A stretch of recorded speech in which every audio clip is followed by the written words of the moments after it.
Welcome to the Righteous and Real podcast, okay? The podcast for those who are serious about self-improvement, where real talk empowers real change. I'm your host, Emilio Aldana IV, all right? And I'm nothing but amped and excited for the second episode. It's going to be so awesome. Last episode, we had Jake Watkins on, and we talked a lot about purpose, spiritual health. But this episode, it's going to be a banger, okay? This one's all about physical health, training, nutrition, bodybuilding, fitness industry, all sorts of stuff. I really hope you guys enjoy. The guy who I'm going to have on is nothing but a guy of great, genuine personality, somebody who really wants the best for people. And I'm telling you guys, you're not going to want to miss this one. So without further ado, enjoy the episode.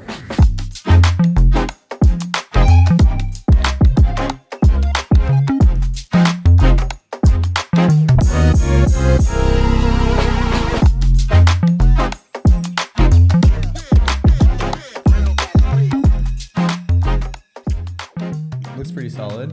You want to sit up too? There's a little thing that can help you sit up. Next to you? Yeah, I was like, bro, I'm not that much taller than you. I don't want to make it seem like I'm flexing or whatever. No, dude, I'm only 5'8". Like, you know what I mean? I naturally put my seats low though. You know? Yeah. True. I'm like, whenever I get to the. Well, you're like 5'8" or 5'7". I think I'm 5'8". Bro, I say I'm 5'8". If you're 5'7", you could just round it up. When you competed.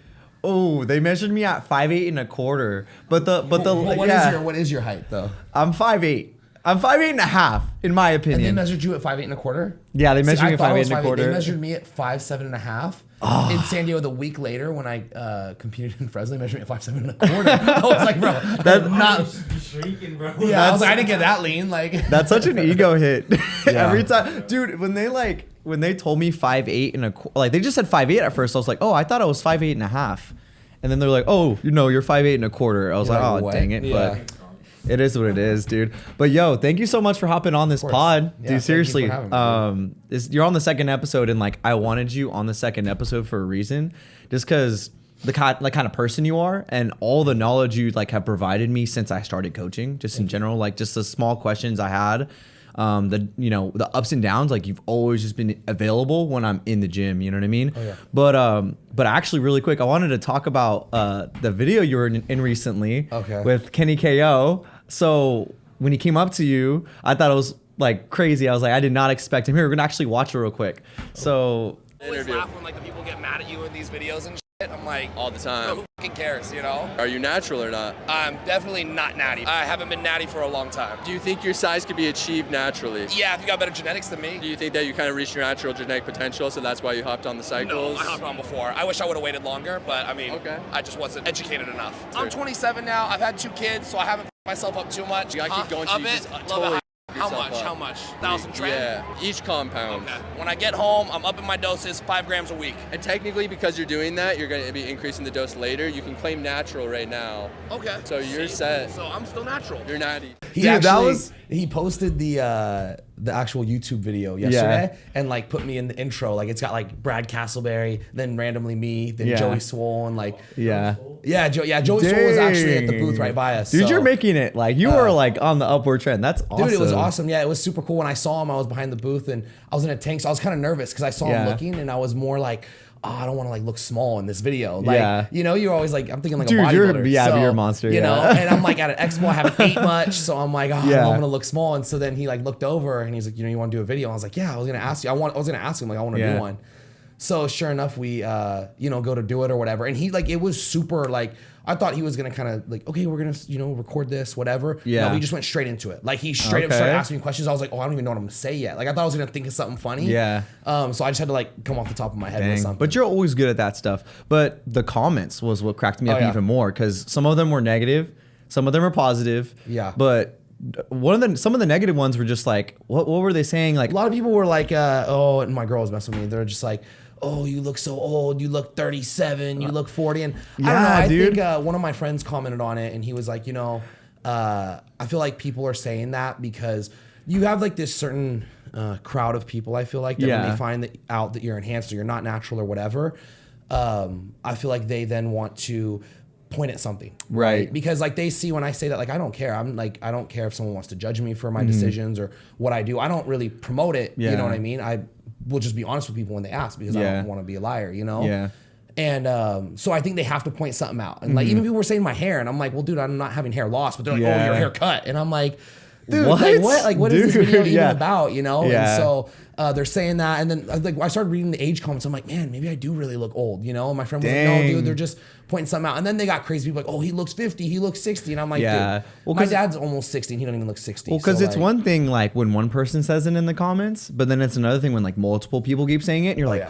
And then you actually question. You're like, "Oh crap, am I like?" And that's kind of how I was. But I feel like for me, I'm a troll too. So like when people comment, I don't like take anything like too personal. You know, it is what it is. People are allowed to say what they want. I always feel that like if I've never gone, and I'm sure you haven't, like have gone on an actual like post and commented something negative towards someone, because I just don't feel that that's like, what is that doing? So I feel like the people that do that, it's very I'm like, they must be in a weird position to be doing that.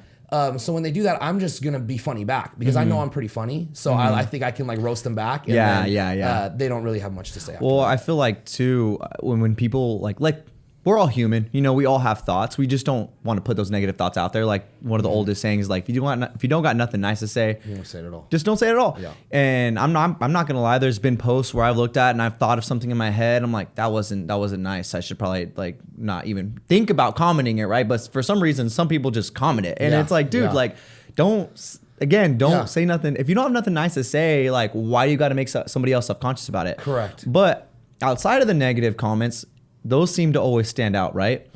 There was also a lot of like positivity in the comments, like everybody saying, "Oh, dude, I appreciate how honest, how genuine he is," all that kind of stuff.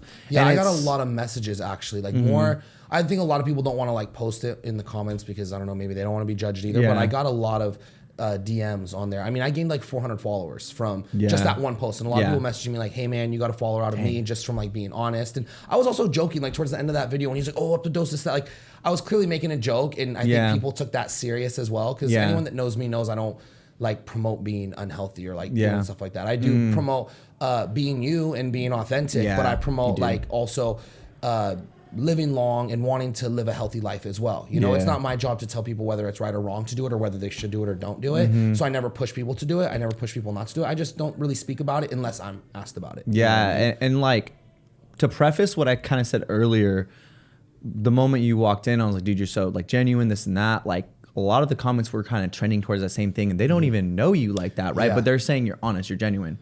Yeah.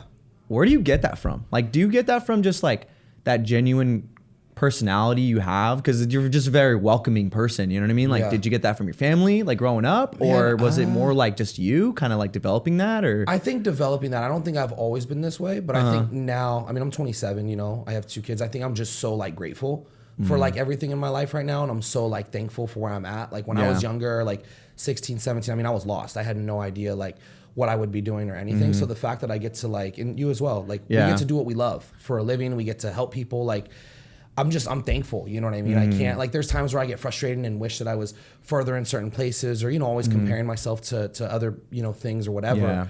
But I just feel that I'm happy like with where I'm at. So I don't know. I always think that you should just love people, you know, love people, be caring, be happy. Like good things will come back to you when you have good intentions, I feel. Yeah. So. And you just proposed to your girlfriend not too long ago. Yeah. You have 2 kids with her, Sage and Asher. Yep. Based on what you're talking about, do you feel like, just like out of curiosity, do you feel like having kids completely changed your perspective on life? And just because from what it sounds like you're like, you know, I wasn't always like this, but then once these things happened in my life, did something just kind of... Yeah, definitely having kids. I mean, I think when I had my first son, I was 22 when he was born. 22? Yeah, I was about to be 23, I think, something like that. And I was not in the position to be like raising a kid, like financially, mentally, just everything going on, you know? And I think it just kind of woke me up a little bit, like, hey, like you need to... Because I tell a lot of people this story, and I think I've spoke on it on other podcasts, but... when I found out my fiance now, when she was pregnant at the time with my son, I found out in February, in March, that's when I tore my pec. So, and I tell everyone, I feel like they correlate. Like I feel like that higher power was like kind of looking after me. It was like a blessing in disguise, Yeah. right? Like, you know, at the time I was so upset. Oh my gosh, I tore my pec. What am I gonna do? But I think it was like the universe telling me, like, hey, you need to shift your focus onto other things in life. And that's when that's when I started personal training. I wasn't even training people before that, you know. So, and I was having people ask me about it. Like, I have messages on Instagram like, hey man, how much for a diet? Like, people will message me now like asking for coaching, and I'll scroll up to when they originally messaged me, and it'll be 6-7 years ago, and I'm like, oh, $15. And I'm like, the fact, like, because I didn't realize that I could charge for it. Like at 2021, I didn't think of monetizing what I did. Like, I just wanted to lift weights and get jacked. Like that was all that was in my head. So I think it all kind of worked out the way it was supposed to. So I don't know, like, it's just, you know, I think having kids, especially with having 2 boys as well, I just feel that it's my job to be like a good leader. It's my job to live by example. And so I try and just think like, how do I want my kids to be? You know, I think nowadays we get so many people that are negative and not happy and not loving towards people. And we need more of that today. Yeah. So if I can raise 2 boys to do that, I mean, I'm, you know, contributing that way. Yeah. And then I feel like in a sense, that's a little bit more of a traditional mindset. Like, you understand, like, you're raising boys, but they're going to become men, and these men have to, you know, do similar things that you're doing now, which is providing for their family, which you do a great job of, you know what I mean? And so that's a totally different ball game, you know, to like go into. Like, I'm having to experience that now with my wife being pregnant and looking forward to a baby girl. I'm like, and it's a different mindset when you raise a girl, obviously. For me, again, me being just a traditional person, like, I'm thinking, okay, I have to make sure I treat my daughter in a way where she can look up to me and be like, okay, well, my dad treated me like this, so I need to make sure that the man that I marry treats me like this as well. Course, you know what I mean? So that's why I told you too. Like, when you told me that you and your wife were pregnant, I already knew, dude. Like, you know, I could tell you're like, oh, it's this new thing. You don't know what to expect. But just from like the conversations I've had with you and knowing you, I know you're gonna be fine. Like, that's why I tell you, dude, don't even worry. Like, don't worry, because where you're at right now, dude, especially mentally, is way further than I was, and I ended up being okay with my kids. You know what I mean? So I know with who you are and your morals and what you stand on, like, you're gonna have. It's gonna make you just such a better person. I can't even explain like, oh, this is what it's gonna do exactly to you. You're just gonna see, like, watch, after a year, dude, you're going to be elevating your own life, your wife's life. Like, you're just gonna be so optimal with everything you do, you know? And I truly just believe, like, when you want to be a good parent and you want to, and you have these like thoughts and you are aware of it, it just comes natural. You know? It comes natural. Like, even right now, I get like very little sleep. Like, my fiance gets less sleep than me, you know, and she's like the one who like really holds it down. And you push through, like, you don't get no sleep and you still like wake up and still work. I don't care. Just to me, I wake up and it's like, it's just like right when I hit my alarm to snooze the first time, like in my head, I'm like, okay, like, I think of everything that like I have on my plate. And I'm like, I don't have a choice. And I just get up, you know, it's like and I just snap out of it. That's what being a man is though, man. Seriously. But I love it, man. Like, it's hard, it's tiring, but I just, it's pushing me to the limit, you know? And I think, you know, they always say that, like, have that saying of like, pressure, you know, makes diamonds or whatever. Like, if I didn't have this pressure, I would be so, like, I've always found in life, for me, when I add something new to my plate, I adapt with it, and I end up getting better. You know, whether it's like, oh, I added this new bill, I bought this new car, I spent this money on this, whatever. Like, I made this choice. Like, even with you starting this podcast, like just making that jump, dude, that's the biggest thing. Like, I think for you have such a good outlook on life. You're such a nice person. You're genuine. I mean, I've known you for years now, you know, and even when I first met you and didn't really know you, you always were just like asking questions, nice, like, you know, always. And so I just feel like you doing something like this and who you are and standing on what you do, it's going to be so good for you. And I think the timing, I think this is one of your things where it's like, you're, you know, about to be, well, I mean, you are a father, but you're, you know, your daughter's going to be here. You started this. I think this is going to be one of those things that does really well for you. Yeah. And I feel like to your point, you talked a little bit about like just that pressure and that stress.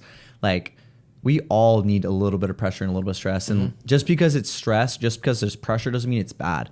You know, like, to your point, every time you have that stress, have that pressure, and it's just like training, you know, like when you go to the gym, if you don't, and at the end of the day, like, training in the gym is a stress to the body, right? And it's a stress that you have to consider within your week. Okay, I'm training, I'm getting, you know, putting on heavier weight, I'm doing more reps, I'm changing the variation, and it's stressing my body out. But at the end of the day, the body builds back and recovers. And it's that same thing, like, with what you're talking about with like, you know, boom, you have this, it's a problem, right? You have to solve it. Okay. not having the kid is a problem, but what you have to do in response to that is the problem that you need to solve. Correct. You know what I mean? And so as coaches, that's all we do is solve problems. You know what I mean? Yeah. And so I think going off of that too, it's like, you know, I look at what I do, right? And I'm like, okay, yeah, this is stressful. But I'm a very like, you know me, I'm a people person. I love talking to people. I love getting to know people. And just with talking to a lot of, like, I'm very fortunate. Some of the clients I work with, I learn so much from them. As they're learning from me, I'm learning so much from them. And I mean, one of my clients, he owns 13 big rigs. Like he calls it a small trucking company. He's like, oh, I just bought 2 more. I don't know how I'm going to pay for them, blah, blah, blah, blah, blah. Like, and and I see him come in with all this stress, but he's like, oh, but he just figures it out. And I'm like, dude, if this guy can do this with this much pressure on him, like, you know, he's got everyone looking at him. He's the person that everyone looks to. He's employing people, doing all these things. I'm like, what I'm doing is so little, you know? So I try and remind myself that and be like, okay, I can do better. I can do more. You know, I think there's always more that we can do. And I think just going off of like being a parent, it just gives me that like extra push to do it. You know, I'm very lucky and I've always had like supportive parents. My dad's always been super supportive in being like, hey, just do what you love. He never told me, hey, you need to go to school or you need to do this. He said, you're not going to be lazy. You're going to do something, but make sure what you do, you love it, you know? And it took me a while to kind of figure it out. When I went to college for a semester and a half, dropped out because I was like, what am I doing here? I had like no clue. I just like was doing class and I mean, I barely like could graduate high school, you know? So being there, I was like, this isn't for me. So I stopped and I just worked out. I kept working out. I already competed in like 2 shows at that time. So I knew I loved bodybuilding. I just didn't like put 2 and 2 together. You know, it took me some time to really like understand how to monetize this thing, how to apply my knowledge to other people and just the want to help other people. I mean, I'm sure you see trainers and that's what I really like about you is you like care about your clients and I know you do. Like when I see you with them, when I see you talking to them, when I see you helping them with their diet, like you really care, you know? I think some trainers don't care. They just want to make money doing it. And we're in the business of caring, dude. Like this is someone's health. This is someone's, you know, how they look at themselves, their image. Like it's heavy, you know? Yeah, no, it is, dude. And like, that was a lot that you said right there. Sorry. And no, dude, no, that's awesome. No, dude, I'm the same way. Like I ramble on all the time, but you talked about so much, but you've been doing this for a long time. You know, like you've been helping people, you've been coaching people to be the best version of themselves physically.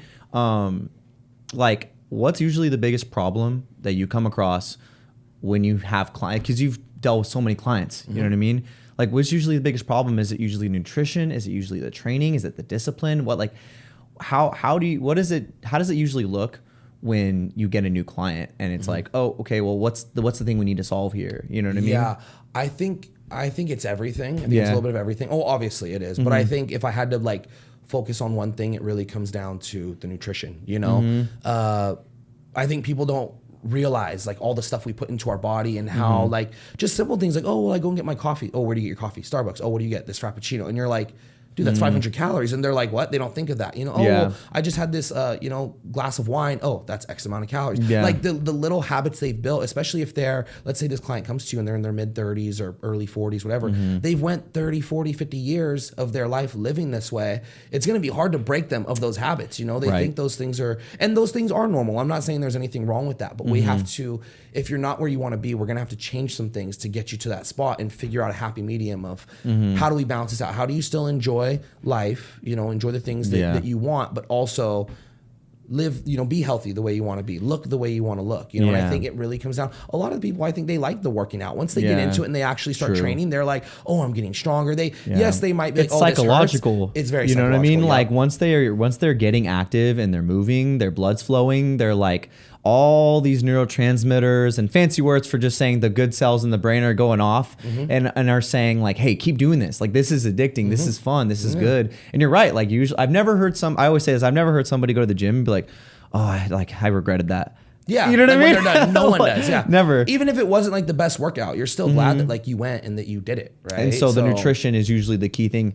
And to add on to that, I would also say like the habit, right? Like just building better habits, you know, like people wake up and they eat specific things or they go throughout their day and they go for the easiest thing that's available to them. And it's like, hey, you're gonna have to put like a little bit more effort towards choosing the right foods and intuitively eating, even if you're going intuitively, which that's a word in and of itself, you know what I mean? But like when you're intuitively eating, you still have to be mindful, you know what I mean? And that's something you actually mentioned multiple times in your story is just like, hey, like every day I'm not perfect when I track, but I'm mindful of what I'm eating. I'm aware of what I'm putting in my body. You know what I mean? Yeah. I had a client reply to it, and she was like, so what you're saying is, yes, you are perfect. You check that often, but it's like, you got my point. It's like, it's very just like, I'm always aware of what I'm doing. Like plenty of those days, dude, I was in Disneyland or wherever out of town. I didn't eat good, but when I woke up, I was like, oh, I'm gonna have some eggs and this. Let me see how much protein. Like I've always just been like, I think because I've been doing it for so long now, that's just in my DNA. It's if I don't have structure to my day, I'm so out of whack. I think for me as a person, I need structure. I think for a lot of the clients that come to me, they have no structure. So when I'm trying to give them structure, it's just like it would be like if I woke up and just did not think about what I eat. Like I would go crazy. Like I have to. But these other people, it's the complete opposite. So I'm trying to shift them into where they are thinking about it, but also maybe not to the point where they're like, over stressing it and over complicating it. I'm like, hey, let's just be, and that's why, and I know you get this question. It's like is this okay to eat or is this okay? And I'm like, can we track things? Like if we look at our macros, if we look at our calories, like you can have any of these things, yes, there's things that are healthy and not healthy and better for you and worse for you. But when it comes down to like gaining weight, gaining muscle, losing fat, you and I both know it comes down to the macros, the calories. Like that's the main thing, that's the 99% of the picture. And it's been proven time and time again, people who try to like debate it, and I get it, like certain different foods can have different effects on your body, but there's one thing that continues to stand true, and that's being in a calorie deficit, being in a calorie surplus, being in a caloric maintenance, eating more than your body burns it per day. And however you achieve that, whether it's through non-exercise activity, through, doing laundry throughout the day or whatever the heck, and whether it's, going on the treadmill and getting steps in, right? Like you have to either move more and eat less or move less and eat more. You know what I mean? Yeah, and you it's can't just beat the law of thermodynamics. Yeah. You can't. And it's just a balancing act of those things. So out of curiosity, we're talking a lot about fitness, talking about nutrition, but like just for my own sake, because I'm curious, how much do you think a lot of it has to do with quote unquote like genetics? Some people are sometimes genetically more suited to just gain muscle fast or lose fat fast. You know what I mean? And I'm sure you've seen a lot of cases like that. Yeah. Some people can use that as an excuse, right? And say, oh, it's like I don't have good genetics.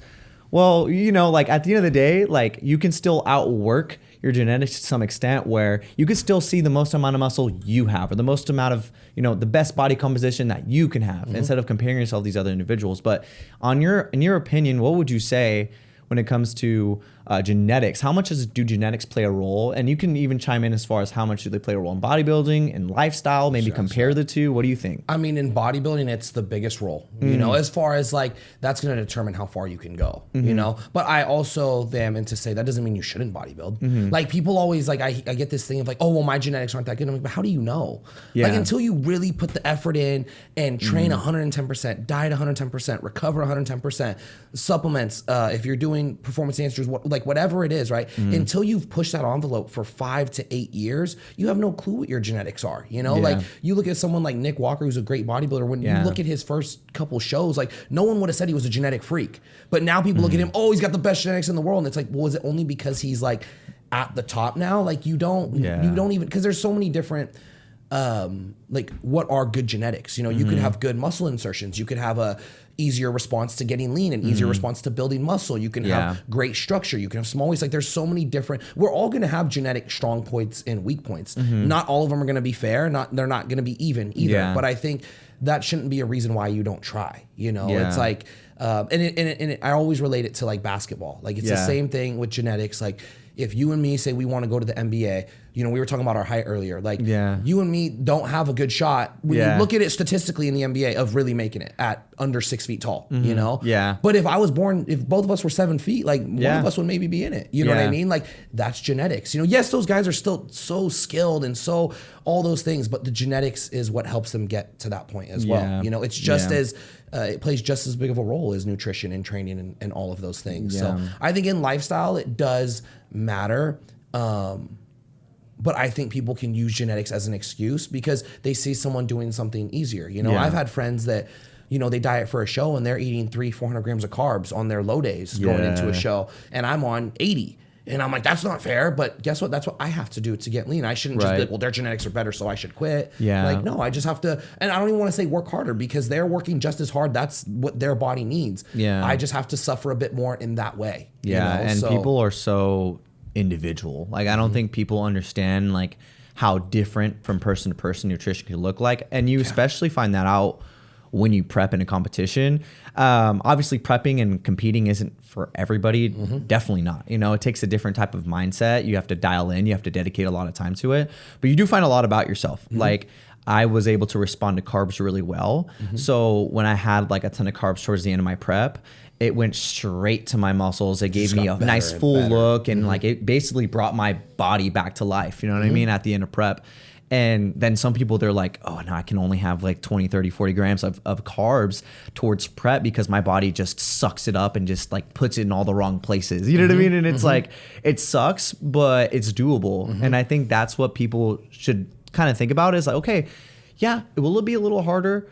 Sure, you know, but at the end of the day, it's only gonna be as hard as I make it, you know. Correct. And as long as I put in that effort, right? And there's things that you can do to make it like easier, as far as like, I think for you, like how you're saying right now, like, oh, I prepped and my body responded well to carbs. I also, because I knew you before that, I think part of it is you always staying in check like year round. Like I've never seen you out of shape. I've never seen you just binge and blow up 20 pounds and get out of shape. Like when I knew you, you were always relatively in a good striking range. So when you started prep, I feel like your metabolism was already in a good spot. So you were able to, because your starting point was good, you were able to keep food a little bit higher. Versus some guys get really, really out of shape, or girls get really out of shape, and then I know him. And then small world. I know, someone.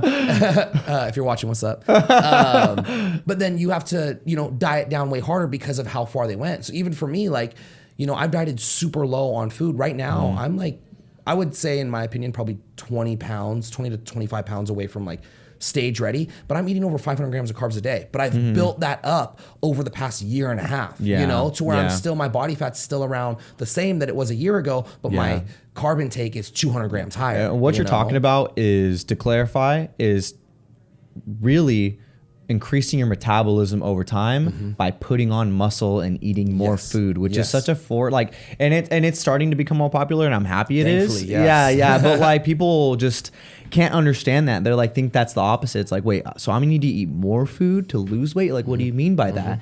And especially when you have clients who like, oh man, you're dieting down to 1,200 calories. Like, that's really low, especially like, let's say you're a male who's 5'8", 180, like just average male, right? You're like, man, like if you're not losing weight at 1,200 calories, we have more than, like, this is an issue. Like, I don't want to make you suffer this hard, and it shouldn't be this hard. You know what I mean? Like, how, in this day and age, right? In this day and age, how can we make it easier for you to lose body fat and gain muscle and maintain a decent physique? Because it's a lot, like you're saying, to your point, like it's a lot easier to maintain a decent body when your metabolism is just a much better point, because you have get away muscle. with, you know, if I have that piece of pizza or two on the weekend, like that is not going to affect me as much as if my metabolism is crash and I have that. Like, it's going to make it's a game changer. Yeah, like this weekend I didn't have the best time of eating, but then I look on the scale this morning, I'm like, oh wait, I actually lost weight. Like, you know, and for a lot of people that's the opposite. Like, oh man, I ate bad this weekend, and I definitely saw the repercussions. You know, and it's like, that's why it's so important to, I'm not trying to sell it, but like, to hire somebody, or at least talk to somebody, or have some sort of accountability partner or something, to where you actually have a goal, you know what you're doing. But even then, I don't think there's anything wrong with selling it, because I use this analogy all the time as well. It's like, when people are sick, what do? They go to the doctor. When people's teeth are messed up, what do? They go to the dentist. When, you know, you want your hair to look better, you go and go to a barber and get a haircut. Why is it when people want to lose weight or get healthy, they just go to the gym and just try it themselves? Like, I'm not saying that that's bad or there's anything wrong with it, but why not go to someone who has gone through the trial and error, who's educated on this, and you're going to bypass so many of like the mistakes that you and I both made, you know, 100%. When we started. I mean, I remember going to the gym and just hitting biceps for 2 hours, you know, like thinking that was going to doing 30 just sets. Bench press in the backyard. That's it. Nothing else. Or like hearing like, I remember, you know, I was like 16, 17, and I see this big guy at the gym. He's like, oh, you need to be eating 5,000 calories a day. And I'm like, okay, start eating 5,000 calories a day at 130 pounds. I was 160 6 months later, but I was chunky. Like, I gained a bunch of weight. It was not good weight. And I'm like, what happened? Like, I listened to this guy, but you know, that was bro science back in the day. Oh, dude, and that was even then, like, because I mean, I've been into bodybuilding since I was 16, so that's like 2000 and, man, that's like 11 years ago. So whatever that is, 2012, I think. It's so different, like as far as just the culture then. And I've seen, like, it's funny because you just see all the, waves that fitness has gone through, the gym's gone through, like the what's in, what's not. Yeah, because throughout this conversation, I've even kind of like thrown it out there a little bit. Thankfully, people are understanding, or thankfully, people are coming to this realization. Like, looking at the fitness industry overall, like, you've been a trainer for 10 years? Over 10? I mean, I would say a little less than that. Okay. Like, I've been helping people. Right. Yeah, probably like 8 or 9. That's what so I've been a coach for like 2.5, 3 years. Yeah. But like, I've been helping people for 5, 6 years. You know what I mean? Family advice. Right. Like, and then helping transform my friend Danny, you know, or helping transform my wife now, you know, who wasn't my wife at the time, but, you know, we went to church together. We met each other at a church calls group, and she ended up becoming my wife. But I was able to help her lose weight, and then in turn help her sister, and then started realizing, wait, I can do this, right? And I started helping other people. But kind of backtracking to what we're mainly talking about, it's the industry. What's changed, you know, when you back then, when you thought about nutrition and health, there wasn't as much resources as there is now. No. So everything came from people, right? Yeah. And you're on, like, I always remember like reading forums, like, or even YouTube. Like, I would go on YouTube, and there was like Chris Jones, Christian Guzman, he was just getting big. I watched him. Now he's huge. Dude, he was, I tell everyone, when I was following him, he was in college still, living in his parents' house. And if you follow Christian, like, you see now where he's at, like, it's a completely different thing. I mean, Gymshark was just becoming a thing, like the Ziz era, Jeff Side, Matt Ogus. David Lade. Dude, this is before David Lade, dude. Oh, really? Like, David Lade was like old to me. David Lade was like my guy. Like, I was like, we were talking about Joey Swole earlier. Like, when I got into it, Joey Swole was like, there was this whole like, bad thing gone wrong with this company, Shreds, and people losing out on money, and then whatever. And he was a part of that. And so now, which I don't know whatever happened with that, it doesn't matter. But now he's like, everyone's like, oh, he's the gym guy that's promoting positivity, and like, that's who he is. So I've just seen the changes in like all these different people. And I mean, it's just it's crazy because I forget how long I've been into it. It does make me feel really old, but it's just, I've been in it for so long. And that's why I think why I'm so passionate about it. And I do the things I speak on, I stand on, because I'm very confident in the knowledge that I've gained over time. I mean, I tell people from 16 to at least like 21 years old, all I did was after I worked out, like, I would literally just research on my phone. I'd watch podcasts, YouTube videos, read on forums, read on websites, listen to Lane Norton. That's all I did about nutrition, training, hormones, performance enhancing drugs, all those things. That's all I did, because it was just like, it intrigued me. It's what I like. So I think it's always just sparked my interest. Yeah. So this is more, because I'm curious, because we're talking about all sorts of things, nutrition, fitness, training. I want to talk more about training and stuff like that. But you talked a little bit earlier about, or especially in the video, you had mentioned that you'd hopped on gear like really early on. What is early on for you? Like, were you 16? Were you 17, 18? No, in my early 20s. Okay. So early 20s. So it's not like, that's kind of normal nowadays, but unfortunately. Even then, not even like, really more so like at 19, 20, because at that time, pro hormones were legal, and they were sold at supplement stores. So like, as a kid. Yeah. What are pro hormones? So pro hormones are like designer steroids. So they're basically like think of like a steroid that they didn't use. Basically, it's not a steroid until it goes through your body and passes through your liver like 10 times, and then the body converts it to that. So like, the legal loophole was, well, it's not until your body converts it to it, right? Oh, so they used to sell that stuff at GNC? Oh, everywhere, yeah. They had them. Yeah. And so like, you would go to the gym. I remember being in high school, guys would be like, oh, this guy took I don't even remember the names of them. It'd be like, like Sasquatch, or it would have some crazy name, right? Stupid Bigfoot, he put on 30 pounds, and so you're like, oh, dude, I got to go get this. And these supplement stores were making a killing off of them, but they got banned pretty quickly. And that's when we realized, like, dude, Superdrol was one of them. Superdrol is a huge anabolic used now in the bodybuilding world or powerlifting world, whatever, strongman. And that was a pro hormone at the time, and it has the same chemical structure as a drug called Masteron. So it's like, but the way it worked, it was legal to sell it for that short period of time. Dang, so that's people crazy. Like people that don't even realize they took something were taking something. So they're not natty. Exactly, they're not natty. But for me, then it was like early 20s is when I've kind of delved into that. And I just told myself, like, hey, if I'm gonna do this, like, I'm gonna commit to it. I'm gonna bodybuild. Like, this is part of it. That's what I'm gonna do. You know? Understood that at an early point, because you were like looking at the bodybuilding world, and you were like, okay, if I want to do anything in this is part of it. I have to be part of it. And so you took it upon yourself to, obviously, like you had said, even you have regrets about maybe hopping on too early or maybe doing too much too quickly. Yeah. But you also through that time learned and had to gain that knowledge to even understand if you were going too high or too low. So as time went on, you started to educate yourself and understand the doses. Yeah, I think it was more so I just, once again, like how we were just talking about like the information out there. At this time, there was no information out there. It wasn't like now it's okay for people to speak about it. Back then, no one spoke about it. There was no one came out. Rich Piana was the first guy who spoke of it. And he was like very outlandish with what he said. I mean, he was balls to the wall type of guy. Like, you know, so you're hearing these things. So then you're researching and things that even now that I'm thinking of, like things that, you know, were not normal back then. Like, oh, if you're going to do a show, you're going to take, you know, and I'm not going to say the dosages because I don't want to be promoting it, but you're going to take X amount of tren every other day. Dude, now, like, if I were to think of that, I'm like, bro, that's 5 times the amount that I would even consider doing if I ever did that again. You know, so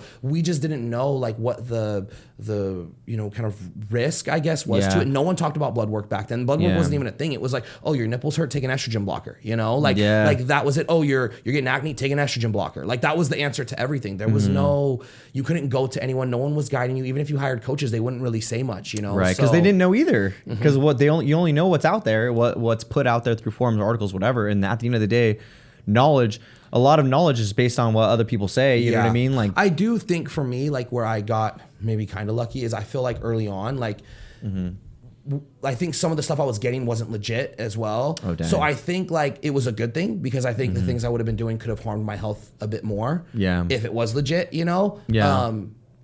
I think going through like, you know, certain trial and error with stuff, it taught me like, oh, it's not about, people just think like, oh, more drugs, the better, the bigger you're going to get. No, like more side effects, more toxic. Like you have to find that balance. And I've now learned like, it's not really about that. Like all anabolics do the same thing. They bind to the androgen receptor. They help with recovery. They stimulate hypertrophy. Like, and they increase protein synthesis. So use things that are studied, that have maybe been medically prescribed before, and in, you know, dosages that are, I don't want to say healthy because the word safe, I mean, it's like contradictory towards what this is, you know, but to harm mitigate. I always say like you want to harm mitigate. Like how can you, there's going to be things like you go and ride a motorcycle, like that's dangerous. That doesn't mean it should be illegal, you know, in my opinion. So, or that doesn't mean you shouldn't, not to be illegal, that doesn't mean you shouldn't do it, you know? So just because this thing can be harmful, well, because to me, it does interest me. Like I like it. I think it's cool. The body, it shows where you can take the body to. And I like that. That interests me. If that bothers certain people, it does, but that's just my view on it. Yeah. You know? I had been coached by Tan for a long time, and he helped me prep for my show, and he called it like super supplement, which I thought was a really like fun way to call it. And shout out to Tan if he ends up hearing this out. But I always thought that was like a better way to put it for a lot of people, because when you talk about steroids, that a lot of people are, oh, that's cheating, you know, and it's like, okay. And to me, like I always think like, but what is cheating then? Because like if you're competing in a tested organization for any sport, bodybuilding, show, powerlifting, yes, that is cheating. To me, that's not cool because you're breaking the rules of that organization, right? But when it comes to like cheating in like life or whatever, right? I tell people, it's like I'm just doing it the more efficient way, right? Like it's like if I go somewhere, right, and my friend comes and I pull up in my car and he walked there and he's mad at me because I drove my car there to get to the gym. Yeah. We both got to the gym. I just did it the more efficient way. You see what I'm saying? So I tell people like, why are you mad at me for doing it the way I want to do it? Like, if you think it's cheating, then I advise people then go try it and see if it's easy, because you can I was young and took multiple different compounds and tried different things and I got no results. Why? Because I didn't know what I was doing when it comes to training, when it comes to diet, when it comes to being consistent, when it comes to recovery. I wasn't doing any of that. So, and you see that with a lot of guys in the gym now. I mean, I tell people like, dude, I've spoke to so many people, 60 to 70%, probably more of the guys in the gym are taking something, have taken something. They're not natural, you know, or like full-time, like lifetime natural. And most of them, as you know, don't really look like they work out. You would not think, oh, these guys are on steroids. Like I know plenty of natural guys that look better than guys on steroids. Like steroid, like the word steroid kind of comes around to genetics again. Exactly. And even like the word and just the work ethic. Like someone like you who can outwork someone and can be disciplined, you can take all the steroids in the world. If your diet sucks and your training sucks, you're not going to get results. I mean, even if your genetics are good, this guy's probably going to be better, you know? And so even the word like steroids, I think it has such a like negative connotation to it, you know? I'll use like performance enhancing drugs because there's like steroids are anabolic steroids, but there's things like growth hormone, insulin, like growth factor, insulin, you know, different fat burners, thyroid meds. I mean, there's so many different performance enhancing drugs. Is there like hundreds or thousands? Like how many steroids are there? Like anabolic steroids? Yeah, just in general. I mean, like actual, like known. I mean, I'm sure there's a ton that haven't been like ever used or like put in. Like the ones that I would say bodybuilders use, there's probably like maybe 15 max. Yeah, there's like I feel like that's just because they're all whole derivatives of testosterone. It's all testosterone's a molecule, and they're all derivatives that were made in a lab to be like to act as testosterone, but to have other effects. You know, so whether they are, you know, you have different like steroid families, whether it's like a testosterone derivative, a 19-nor, a DHT. You have different families and they do different things. So like testosterone will aromatize to estrogen, right? A 19-nor will aromatize to progesterone. A DHT that aromatizes to dihydrotestosterone. Those don't aromatize to aromatize, meaning what exactly? Like it builds that in your body. So if you take testosterone, like here's a natural guys like testosterone and estrogen, you now take more testosterone, it aromatizes so your estrogen comes higher as well, right? Oh, so like almost like the body's way of balancing it out? Or would you say the drug's way of balancing it out? Yeah, trying to create homeostasis, but it's also just your body's response. Like one guy can take, you know, X amount of testosterone, let's say 200 milligrams per week of testosterone, and his estrogen go up 5 points. You know, his E2 go up 5 points. His brother can take 200 milligrams of testosterone and his E2 go up 100 points. You know, like it's a genetic variable and response to the actual drug. So that's why I preach like, hey, get blood work. Like don't, guys ask me, oh, TRT, this and that. I'm like, yeah, but you need to go get looked at. You need to see what's going on with your body. See if you're even healthy if you're not healthy, you shouldn't be putting any of these things in your body. What are the first like 5 health markers that you look for when looking at somebody's blood work? Is it immediately like cholesterol, heart? Like what's the first 5 things you usually go towards? I mean, I wouldn't say like the first 5 because I'm going to look at all of them, you know? True, exactly. But I think the most important are your kidneys. Like kidneys you can't really restore. Once your kidneys are damaged and they're done, they're done. Is that how a lot of the bodybuilders end up like, you know, fatally passing away or no? Kidney failure is pretty uncommon because you can get, well, let me put it this way. So kidney failure, you can get a transplant, you can go on dialysis. Yeah. But I mean, I don't want to live like that, right? Yeah. It's more so the high blood pressure. High blood pressure is what kills bodybuilders early. Because they take stuff, I feel fine, they put their head in the sand, they say they feel fine, but their blood pressure is through the roof. People don't realize blood pressure is the silent killer. And that does, blood pressure in turn ruins your kidneys, you know? Right. So I would say monitor your blood pressure. That's the number one thing. And just to preface, this is not just for people who are on enhancements. This is for everybody. Exactly. I'm just saying with enhancements, you have to be extra, you got to pay extra attention, right? But even for anyone, I think you should do these things, right? So monitor your blood pressure. That's the number one thing.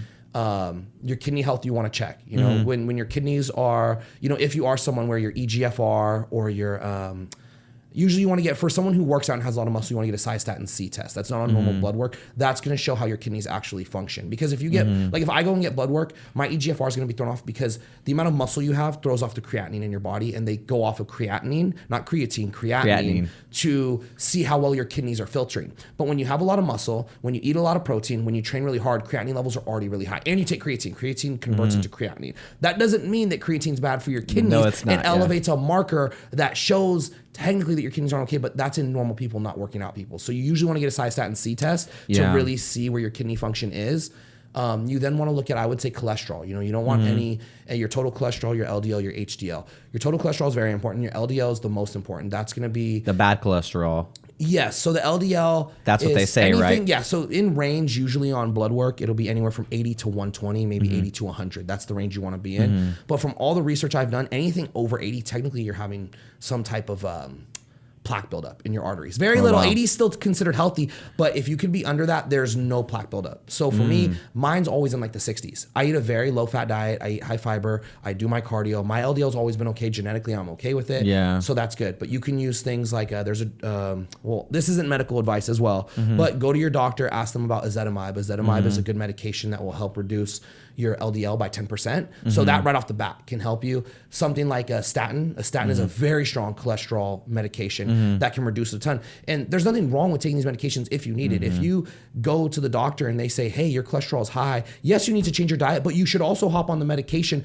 until you can get that in check. Then maybe try stopping the medication and seeing if your diet changes and your lifestyle changes have also bettered that, right? Yeah. The cholesterol's there. The HDL is the good cholesterol. That's always going to be hard to get up, especially if you're using performance enhancing drugs. They really kill your HDL. But a lot of scientists or doctors now are saying that they don't really link HDL to it really having an effect on the arteries at all. But you can use things like citrus bergamot to help bring that up a little bit. Typically, you want to be at least over 40. And then liver, everyone always asks about liver. If you're not drinking alcohol a lot, you should be okay with liver. But your liver also repairs itself over time. So as long as you don't beat it up too much, it will it regenerates itself very so it easily. kind of you're with when it comes to the liver's able to handle a lot more. It can handle more stress, yeah, for sure. I mean, there's people that if you abuse, people think, oh, I'm gonna take some Anavar, Anadrolitine, and just kill my liver, and I'm like, it's gonna do nothing compared to if you're drinking, like an alcoholic who drinks for a year straight. They're gonna do way more damage to their liver than you're ever gonna do with Anavar. And not even accounting the fact that alcohol is just you just said terrible for your liver, worse than a lot of other things.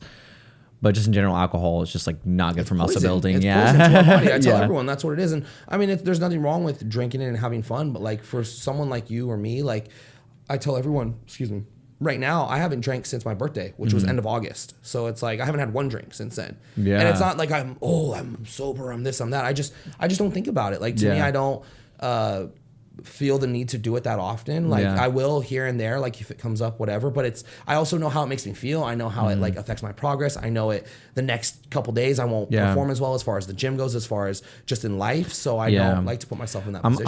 I'm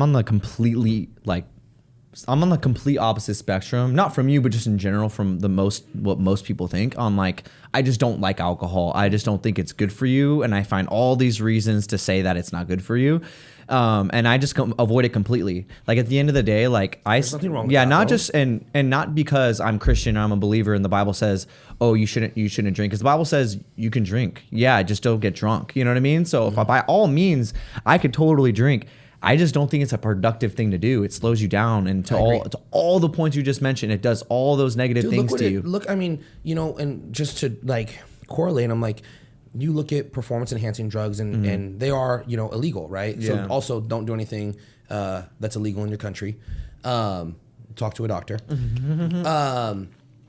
You look at performance enhancing drugs that are illegal. I mean, someone can go take a bottle of testosterone. They're not going to go and drive and kill somebody. Alcohol, I don't think we realize the severity of alcohol. It's not really talked about because it's been legal and it's been normalized for so long, and it's okay to go out. It's normal in society. I shouldn't say it's okay. It's normal in society to go out, get drunk, get in your car and drive. And it's what are you thinking? Well, just there was a time where people will talk about, back in the 1930s or whether I probably got that year wrong, but whatever. Back in the 1900s, when cigarettes were a thing, and there was dentists and doctors and people who were certified and got their things and cigarettes are healthy for you. 70, 80, 90 years later, we figure out cigarettes probably one of the worst things for you. You know what I mean? And so as time goes on, I feel science just gets more and more and more developed, and we find more and more and more things out through research, and everything continues to change. And I don't think people understand how complex the body, the gut, everything, it's dude. All connected. Yeah. And it's not just connected, but it's so complex to the point where we're still finding things out. So if you think somebody has it all together, we just have it a little bit more together. You know what I mean? We don't have it all together because there's so much information out there, and people are still coming up with opinions, still whether it's you need to eat high fat, you need to eat low carb, you need to eat this, you need to eat that. I remember people used to think that protein was damaging to the kidneys. People used to think that, if you eat too much protein, you poop it out. There's no study that says that at all. But there's these myths that we've created over time and through bro science, through whatever, you know. I think, going back on it, that's why I have such a big belief in being honest about talking about PEDs, because I'm not even a believer in taking all these different things now. I personally don't do that, but I am a believer in anti-aging and living long and being healthy. I know for someone like me, if I'm not doing hormone replacement or testosterone replacement, my levels are going to be so low that I'm going to have a miserable life. I'm going to feel terrible. I'm going to have no energy. It's not going to be good, you know? So I choose to be on hormone replacement therapy. And that's a choice that I make that my body now needs. And I'm okay with that. So I do, when people like, you know, listen to me, I don't want them thinking I'm promoting to go take performance enhancing drugs and do this. I'm promoting be healthy and live long. I'm saying if you're going to go that route, you need to make sure you understand all the other boxes first and know the risks that come with it. Well, especially for the people who have kids, have families, like you want to be around for a long time, you know what I mean? And all that kind of stuff. So it's like so important. Yeah, I think that's what happened with me as well. Like going back earlier, how we were talking about having kids, like then when I had my son and I had my torn pec, I then kind of realized like, oh, I'm not indestructible. Yeah. Like there is like, so, and at that time I had never gotten blood work done. So I remember thinking like, oh, this is like, I was scared. Like I got to get blood work. I remember I booked it with my doctor and I was really nervous. I'm like, dude, like what if I'm really bad? Like I have no idea. I could be terrible, you know? Yeah. And sure enough, I went and thankfully my blood work came back clean. Yeah. Excuse me. It was good. But then that's when I really dove into, okay, how can I not just have it look good? I want it to look the best. And I want it to look like that all the time, you know? So to me, it's finding that balance. Like and that's why I'm not like, I still do love competing in bodybuilding shows and I do want to do it, but I'll only, like, it has to make sense for me to do it, whether it's going to benefit me like financially or in just some type of way, because I'm not going to damage my health for no reason, you know? And I'm not saying that bodybuilding is going to damage your health, but there are things that you can do and take that could potentially have long-term risk, you know? So I try and really just live healthy now. That's why I keep, and that's also why I keep my diet perfect. I mean, you can ask my fiance, you can look at my kids, like I keep my diet perfect 95% of the time. Like I eat the same things every day. I know what works for my body. I'll go, I'm not even dieting for a show and I'll go like in a month, I'll have like maybe 1 or 2 cheat meals sometimes, maybe. Because I'm also so busy, I don't think about it. I just eat my normal food and I'm not food focused anymore. I don't care. Like I'm so like, I like being healthy and like I said, I want to live long. Like I want to be healthy. feel. I like the way I feel. I like the way I'm able to train. So I think that is just what it all correlates. You know, if my diet was bad, I'm eating McDonald's pizza, I wouldn't be telling people that you should try this or try that or dabble in this, you know, and I'm still not telling people that. But I'm saying if you are thinking that route, because I do have a lot of people come to me that say they want to do that or they already are doing that. A lot of the times people ask me, hey man, what do you think I should take? I want to take this and that. And I'm like, well, what does your blood work look like? Oh, I haven't got it. So how do you expect me to tell you to take some hormones that I don't even know where any of your levels are at? Like, oh, well, how much testosterone should I take? I don't know. Is your estrogen super high? Because if you take too much, you're gonna, you know, get gyno. You're gonna have acne. You're gonna you have a ton of water retention. Like, there's so many variables, and I think people wish like they want it to just be like, oh, take this, take that, and that's what works. And do you feel like your definition of longevity has changed over time? So maybe back when you were 20, 21, 22, you thought longevity was maybe just eating healthy. Now has that kind of switched? I didn't even think longevity back then. Like I didn't even probably know what that word meant at 22. You know, like I did not care. I thought about that day. Like literally I thought about how am I going to build the most muscle today? That's all I cared about. I didn't care about what my health looked like. I didn't care about any of those things. Now I'm very aware of that. And you just see, I think, you know, with everything that had happened in our world and people getting sick and people dying, it just opened my eyes to like hey, COVID. Are you talking kind of referring to that? Yeah, like life is just short and anything can happen. So why would I do myself the disservice of not being my healthiest, you know? And that's when I really, you know, and that's where I try and promote, like if you go to a doctor and you get, you know, hormone replacement therapy, you get things checked, like it's not necessarily bad for you. Like it's when you abuse things, you know, like when you take one, you know, Tylenol, like it's going to help, right? You take one aspirin, but if you take the whole bottle, there's bad things are going to happen. So I think you have to relate it. Just like you said, like with the alcohol, like, you know, you're not saying it's like this super terrible thing, but you're like, hey, it's okay to, if you have a drink, that's fine. Don't get drunk, right? It's the same thing with all these different things in the world. It's like, you have to have balance. You have to have, self-control. Yeah, self-control. Like you have to have the ability to say no. Like I tell people, if there's something in your life that has a hold of you, and I'm a spiritual person. So whether it's lust, whether it's alcohol, whether it's cigarettes, whether it's smoking, if you can't quit that thing for 30 days and you're like, and by the 14th day, 15th day, you're like thinking about it and you're desiring it, like that's an issue. Like you need to like probably take a while away from it. If you can't drink for one weekend, that's bad. You know what I mean? That's like bad, you have it's not just, oh, I'm having fun. You have a bad relationship with that thing. Just like how people have a bad relationship with food. It's like, okay, you literally can't not have something sweet today. Yeah. Like you have to have something sweet. Okay, that might not just be, and obviously with men and women, it's a lot different. Women will have cravings, especially on their cycles and whatnot. So of course, women are going to crave sweet things more during certain times of the month and whatnot. But just for the general population, like that's an issue, you know, if you're just like, you have to have this or you have to have that. And it's so hard for you to like get away from it or else, you know, that's an addiction. Like at that point, you know, even when I competed in the shows that I did not last year, the year before, what got me into it is I did my taxes for that year. I was doing my taxes and you could like write off your, you know, your food that year. It was because of COVID, you could write off like 100%, whatever. So I'm doing it. And I looked at the amount of money I spent at Chipotle, I spent on DoorDash, and I was like, this is ridiculous. Like I was eating it every single day, like just being lazy. I wasn't in that good of shape at the time. I was kind of like taking a break from. And this would be more like financial health, I guess, in a sense. No.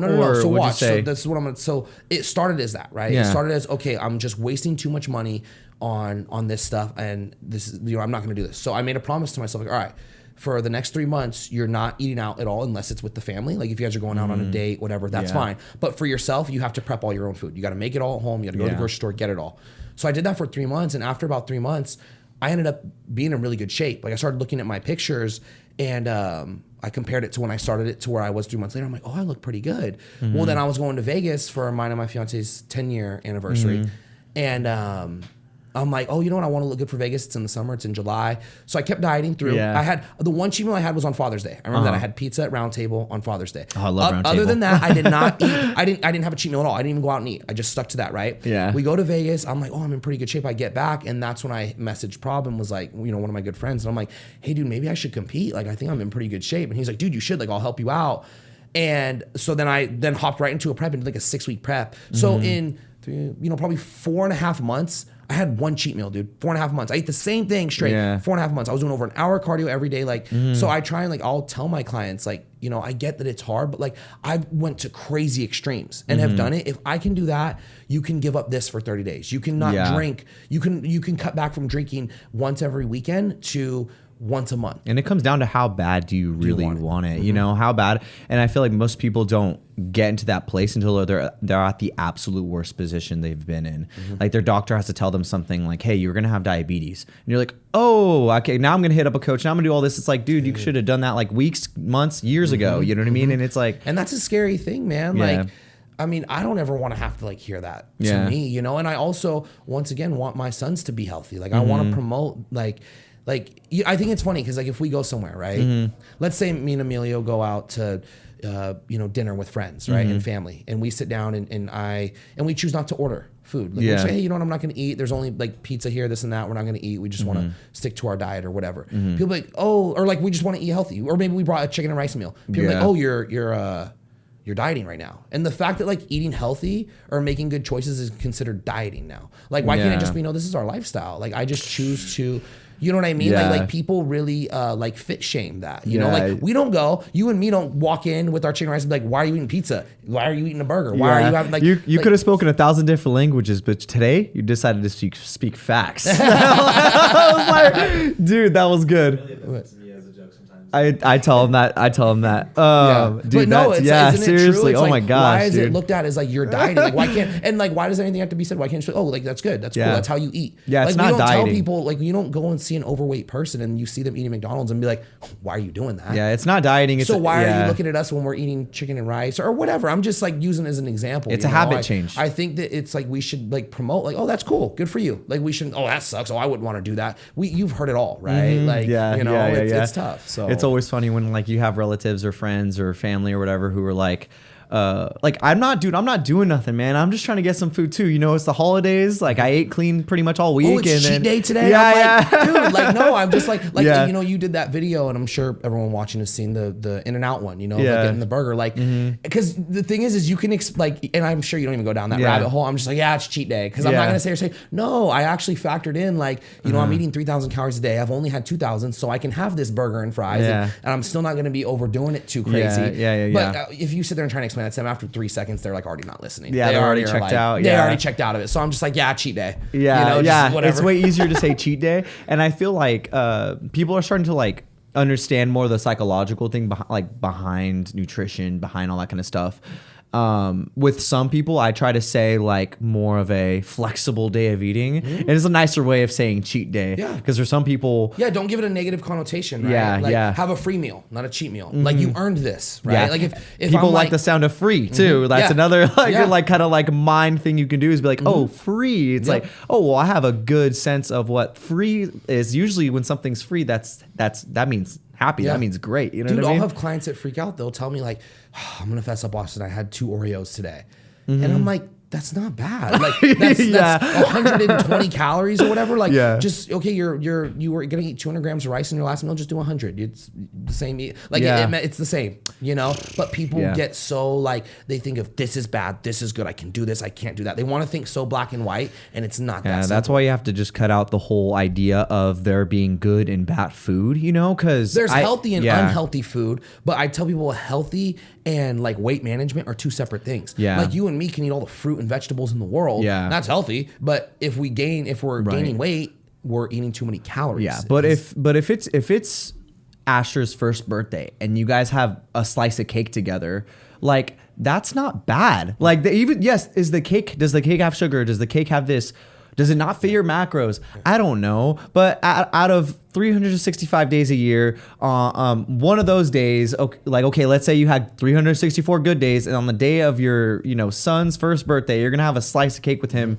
You can't say that's bad. You know what I mean? And I think just replacing the bad and the good and this and that, like, hey, depending on the scenario, all food is good. Like in that scenario that I just magically explained that hasn't happened yet. Like soon. When it does happen, that's good. You're gonna enjoy that cake. You don't want to give up that moment. That's in my opinion, that's a healthy cake. You know what I mean? Like you need to eat that because that's a moment you'll never get back. You know what I mean? And so I think you struggle with though, like you have that discipline to be like, okay, that's fine. But I think people then, because I hear it too, like, oh, Thursday I'm going out with my friends, so I had to get drinks. Oh, Friday it was my niece's birthday, so I had to eat pizza. Oh, Saturday we went to the golf course, so we had drinks there too. Like they always, everything then becomes a reason. So I think you have to know who you are as a person and start setting. I'll tell people like, hey, just set goals in your head. Like how I said like I'm not gonna order food. Just be like, hey, 14 days straight of no sugar. And I'm not saying because that's healthier, just so you can prove to yourself that you can do it. Yes. You know, because it's as easy as, whether I have a piece of cake at my son's birthday or whatever. Like I'm always mindful of, okay, I ate that. That's fine. Next day, I know the next day I'm back on it. Yeah. But some people know. They transition it into the day after and the day after. Well, to the 4 or 5 examples that you just gave, a lot of those examples were just culture. It's not even like they really have to. It's just because everybody else has to. And it kind of goes into the mindset that people have where they feel like because everybody else is doing it, they have to do it. And kind of almost tracking back to the not the fit shaming in a sense, where somebody starts to, like, I've had clients where, I've told them, hey, you got to have a different mindset going into this. You got to make some changes. You're going to have to say no to people, right, when they offer you things, and this is going to be what it is. And this client started having a bad relationship with her friend because that friend was like, oh, you think you're this or you think you're that. And it's like, dude, like, you're my friend. You're supposed to push me and encourage me like to do better. You know what I mean? And it's like, what the heck, And I told her, hey, I don't really know if, like, and I'm not a therapist, but I don't need to be a therapist to know, like, that's not a good friend. No. You know what I mean? That's not healthy. Yeah. Like, that friendship is not healthy. Yeah. And who's not pushing you towards the right direction. You know what I mean? But so, like I said, you gave all those 4 or 5 examples. I just feel like all that has to do with culture. Like, none of it is and that culture that you have to drink when it's somebody's birthday, or you have to take a shot when this and that, when it's like, well, you know what? I'll take a shot eventually, but right now I'm on a 16-week program, and if I follow this 16-week program to a T, I'm going to be the best version of myself. And then after those 16 weeks, I can go ahead and have whatever the heck I want because I know more, because I have more tools under my tool belt to make sure I'm successful. Too, you know what I mean? It just shows, like, don't give in to other people's wants. Like you have to do what you want for yourself. Like this can relate to your actual health, or your mental health, your financial health. Like, you have to do what's best for you, right? I've always been of the mindset of trust yourself. Don't just conform to other people because that's what they do. You know, I think like what I do in life now and where I am, like I think, you know, I'll talk to people and they'll be, oh, I wish I had it how you did, or I wish I was doing that, or I wish. And I'm like, but dude, I had to make these choices to do this. Like I come from nothing. Anyone that knows me growing up, I had nothing growing up. I came from nothing. So that's why I'm very passionate about, you know, what I've accomplished now, because I know I've earned all of this. I have worked so hard. I've put so much effort into this and I've sacrificed a lot. You know, people aren't willing to sacrifice anymore. Like we were talking about earlier, I sacrifice sleep to train my clients. I sacrifice days off. There's months where I only take 1 or 2 days off. I'm working Saturdays, Sundays, but I do that because I'm committed to my clients as well. It's not just because, you know, I'm like, oh, I need to make more money, this or that. But I'm committed to my clients. I'm committed to getting them better. But I also want to prove to myself, like, dude, you're able to work harder than people. You're able. I know it too, because when I sit here and people tell me, oh, but I don't want to eat the same things every day. I don't want to cook my food. All you're telling me is that you don't care enough about yourself. Like me, I pride myself on, oh, I know I can do this. If I'm able to do this and you can't, I already feel like I have an edge on you. And I know it's a weird way to look at things, but it gives me that confidence. In life, like you have an edge in life. Correct. Yes. Like, so if this person is highly successful, but they're like, well, I can't stick to it. I can't. I'm like, dude, then if they're that, what can I do? You know, that's what I ask myself. So I know that, like, I think it's became so normal to me with what I do, but I'm like, this is a very, not everyone can do this. So I know that just gives me more reason to believe that I can accomplish greater things and do bigger things in life. And that's why I just don't hold back on what I say. I don't hold back on who I am. Like, I'm unapologetically me. You know, I'm not saying you have to love my views or love me, but I always am just me. I've always been very honest. Like, even, you know, when I started getting tattooed and getting all this crazy stuff on me, like people, I get weird looks. Like if I go to a nice restaurant and, you know, I get a lot of older people looking at me kind of like, who is this guy? But anyone that knows me, like, I think once they're around me, they'll understand who I am and they'll learn to like me.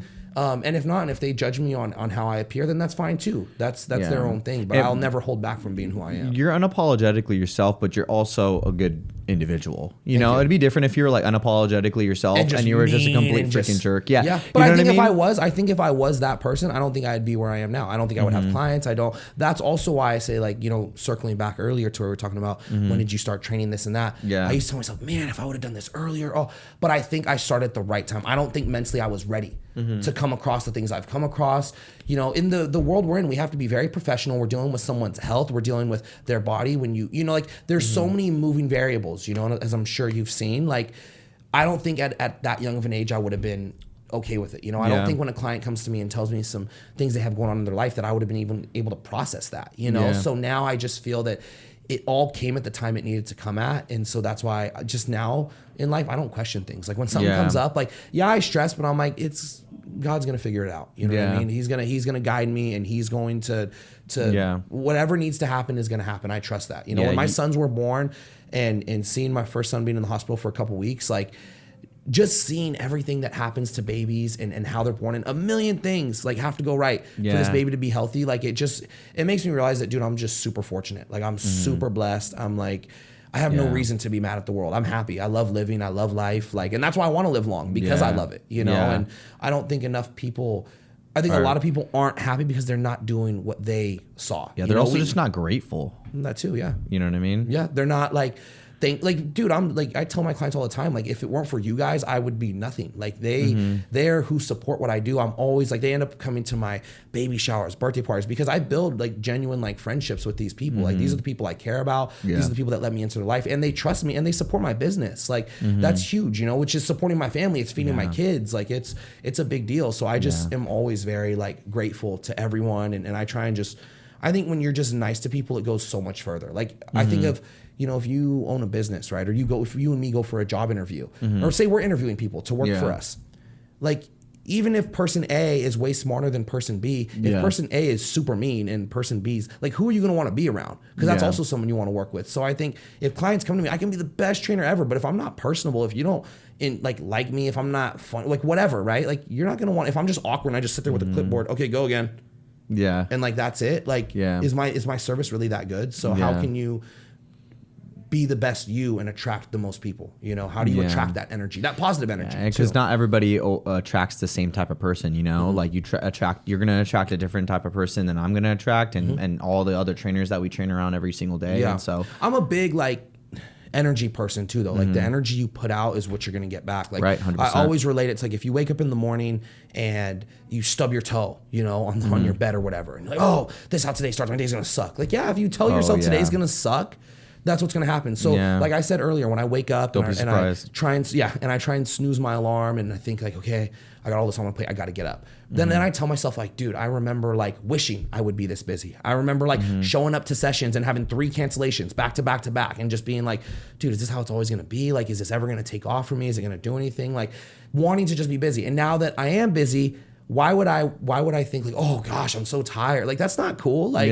you know what I mean? You were like praying for this years ago. So it's like, be grateful for the position you're in. Like I always say, busy is a good thing, you know, busy is a good thing. And I think especially as men and fathers, you know, we have to be busy. We have to constantly, I want like my kids' kids to like be taken care of. I want to change like the dynamic for my family. You know, like I want them to have generational wealth. I want them to like understand financial literacy. I want all of those things for them. I didn't get any of that, you know, and I'm not complaining. I don't think there's anything wrong with it. I think it's made me who I am today, but I think those things need to be talked about more. Yeah. And to your point, being busy is so important spiritually for your health, you know, for your physical health. Like being busy is important, and it's biblical. Like idle hands are the devil's workshop. God calls us to work, especially as men and women, but especially as young men. Just like you know pull what I those mean? things out. Yeah, dude. That's But so awesome. but in order to know God, you have to know His word. You know what I mean? Because God is the word, and so that's the truth, though, man. Like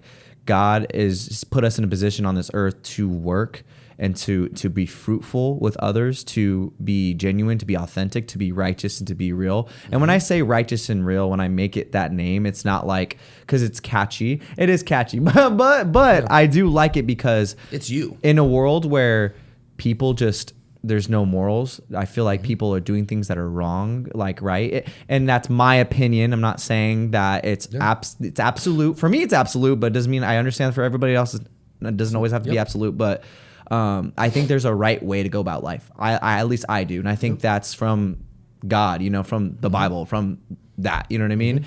And so, you know, I feel that's like not preached enough. Like it's not talked about to be like a good man, to be a loving man, to be like those things aren't put out in society today because society has created like a negative look on, oh, if you're a man and you love your girl or you do this for her, you take care. Like, why aren't we like, that's why like, you know, even when you told me a dad, like that you're going to be a dad, like to me, I'm always like super excited for someone. Cause I'm like, dude, we need to like honor, like being a dad is not easy, you know? And years ago, like, you know, how many of, you know, kids or friends do you have that grew up with, you know, absent fathers? Like that was a not talked about thing. It was like accepted. So the fact that we can like change that. Like we have the power to, you know, people tell me now like, oh, aren't you scared to have kids because the world we live in and all the craziness? And I'm like, yes, but more so no. And I say no because I feel the responsibility now of raising good kids to change the world, right? If I can raise 2 boys and they go on and have multiple kids and they can be good kids and they can impact other people's lives just like you and I do, right? They can do that as well. Imagine where the world can be in 100 years, you know? Like it's up to us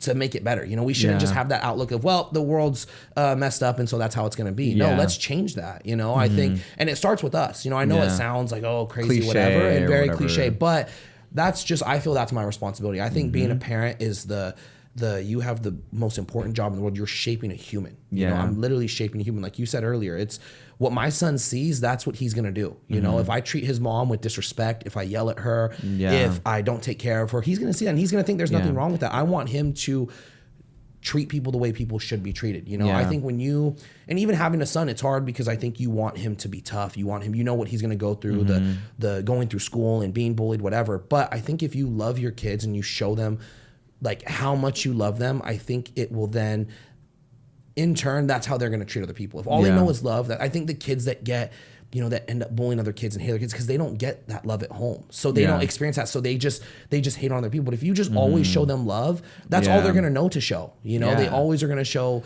respect to other people. That's like my biggest raising thing. the next generation. One of the first commandments that God ever gave us was, if not the first, was to be fruitful, multiply, and to love. Another commandment in the Bible is to love others. You know what I mean? So you're just labeling off exactly. And it's funny when people talk about these positive things, I don't know if they really understand it comes from something. You know, it wasn't just people thought it from thin air. And there's you know, you're a unique person. You're special. You're made special, right?